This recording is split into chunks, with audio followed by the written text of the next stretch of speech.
نے لطیفی کی صورت میں اس وقت کے مسلمانوں کی بدحالی کو طنز کا نشانہ بنایا ہے۔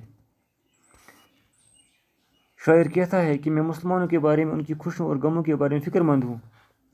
یہ لوگ مقصد کے عاشق ہیں اور ترقی پانے کی کوئی بھی کوشش نہیں کرتے ہیں۔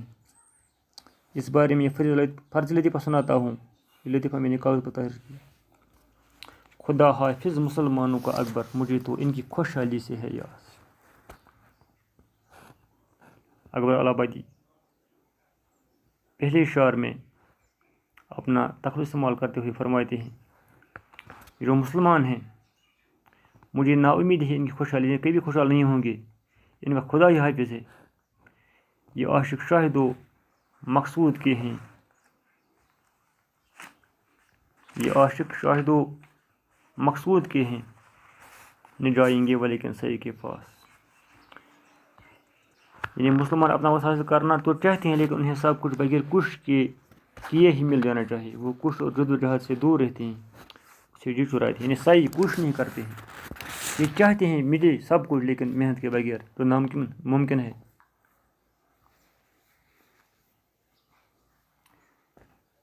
کیوں قرآن میں ہے اَسَعِی مِنکُم اِتْمُم مِّن اللہ، آپ کو کوشش کرنی ہے تو انجام اللہ کے ہاتھ میں ہے۔ سناؤ تم کو ایک فرض لطیفہ کیا ہے جس کو میں نے ذیل کرتا۔ شاعر کیا تھا، ایک خیالی لطیفہ سناتے ہوئے کاغذ پر میں نے لکھا تاکہ آپ کی سوچ بدل جائے۔ کہا مجنون سے یہ لیلا کی ماں نے کہ بیٹا اگر کر لی ایم اے پاس۔ ایک دن مجنون یعنی عاشق سے لیلا یعنی محبوبہ کی ماں نے کہا کہ میری شرط تم ایم اے پاس کر لو۔ یعنی لیلا کو حاصل کرنے کے لیے مجنون سے لیلا کی ماں نے ایک شرط رکھی، وہ شرط یہ تھی کہ آپ تعلیم حاصل کرو۔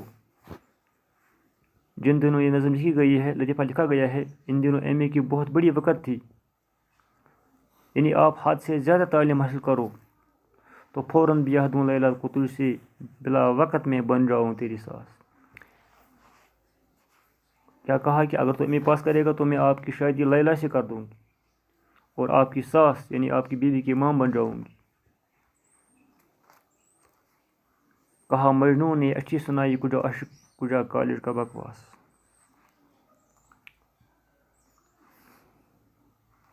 تو مجنون یہ سن کر بہت حیران ہوا کہ آپ نے عجیب بات کہی، میں ایسا نہیں کر سکتا۔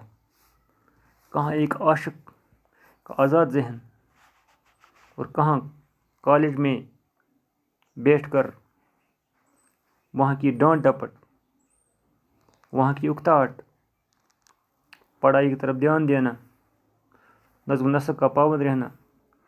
یعنی ایک عاشق کے لیے ایک کالج میں رہنا ناممکن ہے۔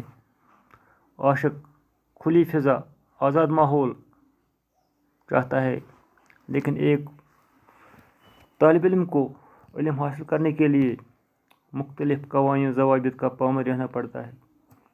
اپنا پورا وقت تعلیم حاصل کرنے پر صرف کرنا پڑتا ہے، اپنے ذہن و دماغ کو مرکوز کرنا پڑتا ہے تعلیم حاصل کرنے کی طرف۔ اس لیے مجنون نے کہا کہ عاشق کے لیے کالج کی پابندی ممکن نہیں ہے۔ کجا فطرتی جوشی طبیعت، کجا ٹھوسی ہوئی چیزوں کا احساس، کہاں عاشق ہونے کا قدرتی جوش اور جذبہ، دل و دماغ کو محفوظ کرنے والا، اور کہاں یہ پڑھائی جیسی ٹھوسی ہوئی چیزیں جس میں محنت اور جدوجہد کی ضرورت ہے، جس میں ایک مختصر وقت میں سلیبس پورا کرنا پڑتا ہے، امتحان کی تیاری کرنی پڑتی ہے، اپنے ہر عیش و عشرت کو چھوڑنا پڑتا ہے۔ بڑی بھی آپ کو کیا ہو گیا ہے، ہرن پر لادی جاتی ہے کہیں گھاس۔ اے بزرگ خاتون، آپ کو کیا ہو گیا ہے؟ کیا ہرن جیسا آزاد جاندار گھاس لا سکتا ہے؟ ہم ہرن جیسے آزاد جاندار پر گھاس کا بوجھ ڈال سکتے ہیں؟ میں تو آزاد اور بے فکر انسان ہوں، مجھ سے کتابوں اور محنت کا بوجھ اٹھایا نہیں جا سکتا۔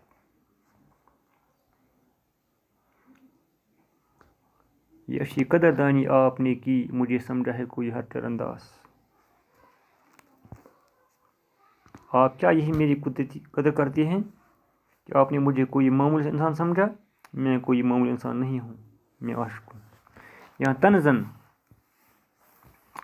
اکبر آبادی نے ایک ہندو نام لکھا ہے، چرن داس، ہر چرن داس، یہ ہندو نام ہے کیونکہ ان دنوں ہندو لوگ ہی تعلیم حاصل کرتے تھے،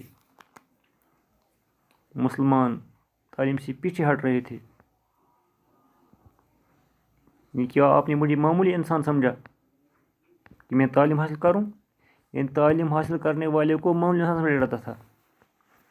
اس کے برعکس مجنون لیلا کو حاصل کرنے کی حد درجہ کوشش کرتا تھا، لیکن تعلیم حاصل کرنا ایک معمولی نکمی کام سمجھتا تھا۔ اس طرح شاعر نے ایک پیغام دیا ہے کہ تعلیم حاصل کرنا کوئی معمولی کام نہیں ہے، یہ لیلا حاصل کرنے سے بڑا کارنامہ ہے۔ دل اپنا خوں کرنے کو ہوں موجود، نہیں منظور مغز سر کا آماس۔ مجھے یہ محنت کا کام منظور نہیں ہے، میں اپنے دل کا خون کرنے کو تیار ہوں، اپنی محبت چھوڑنے کو تیار ہوں، لیکن محنت کر کے اپنے دماغ کو زخمی کر دینے کے لیے تیار نہیں ہوں۔ یہ اس نظم کا اہم شعر ہے۔ اس شعر سے نظم کا مرکزی خیال سامنے آتا ہے۔ بقول حالی مسلمان اپنے مقصد اور اپنے منزل کو چھوڑ سکتا ہے، لیکن جدوجہد، محنت، کوشش اور تدبیروں سے کام نہیں لیتا۔ وہ سب کچھ بغیر کوشش اور محنت کی حاصل کرنا چاہتا ہے۔ یعنی اس شعر میں مجنون یہ کہتا ہے کہ میں اپنے دل کو خون کرنا منظور سمجھتا ہوں، میں اپنے دل کے ارمان کو، دل کی امنگوں کو، دل کی آرزوؤں کو ایسی شرط پر چھوڑنے کو تیار ہوں، لیکن اپنے دماغ پر جدوجہد، محنت اور کوشش کا دباؤ ڈالنا نہیں چاہتا ہوں۔ یہی ٹھہری جو شرط وصل لیلا، تو استعفیٰ میرا بحث تو یاس۔ اگر لیلا کو حاصل کرنے کی شرط ہے تو میں بڑی نا امیدی اور مایوسی سے اپنی لیلا کو حاصل کرنے کی خواہش دل سے نکالتا ہوں۔ میں وہ شوق چھوڑوں گا جس کے لیے مجھے کوشش، جدوجہد اور محنت کرنی پڑے گی۔ چنانچہ وصل لیلا کا شوق تو ہے، لیکن یہ کسی محنت اور کوشش کے بغیر ہی حاصل ہونا چاہیے۔ اگر اس کے لیے محنت اور جدوجہد کرنی پڑی تو یہ شوق اور یہ مقصد چھوڑ دوں گا، مگر محنت اور جدوجہد نہیں کروں گا۔ اس طرح اس نظم میں اکبر آبادی نے اس نظریے کو، اس احساس کو عیاں کیا ہے کہ مسلمان محنت اور کوشش نہ کرنے کی عادت چھوڑ دیں۔ وہ کسی مقصد کو تعلیم کے بغیر، محنت کے بغیر حاصل نہیں کر سکتے،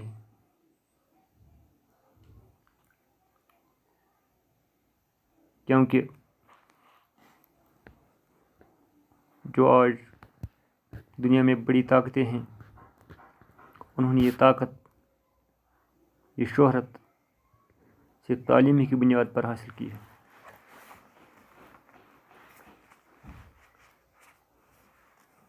اس لیسن کے آخر میں پہلا سوال جو ہے، اکبر آبادی نے نظم میں ٹھونسی ہوئی چیز کس کو کہا ہے؟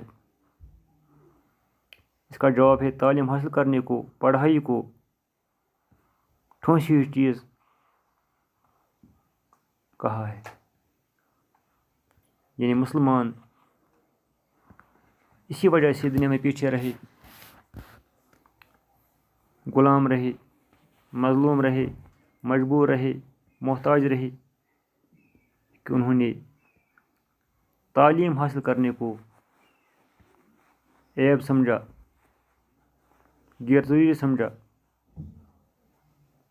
جن ملکوں نے، جن لوگوں نے دنیاوی تعلیم، سائنسی تعلیم حاصل کی، انہوں نے پوری دنیا میں اپنا لوہا منوایا۔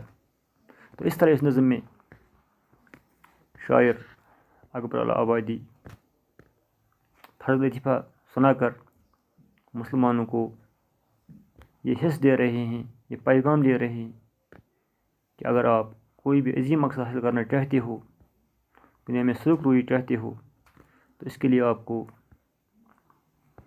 وقت کی سب سے اعلیٰ تعلیم حاصل کرنی چاہیے. اگر ایسا نہیں کرو گے تو آپ کے دل کے ارمان دل میں رہیں گے. آپ کا کوئی مقصد بغیر محنت کے حاصل نہیں ہو سکتا ہے. اس طرح یہ نظم مکمل ہوئی. باقی شکریہ.